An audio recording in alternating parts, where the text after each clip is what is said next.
Totoo yan. Madalas mas mabilis nating makita ang mali ng iba kaysa sa sarili natin. At may dahilan kung bakit. Una, mas madaling tumingin palabas kaysa tumingin paloob. Kapag sa iba, klaro ang kilos nila. Pero kapag sarili na natin, may depensa tayo. Dahilan, pagod, takot, o pride.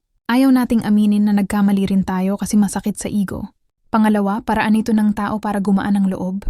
Kapag pinuna natin ang iba, parang sinasabi natin sa sarili, hindi ako ganun kasama.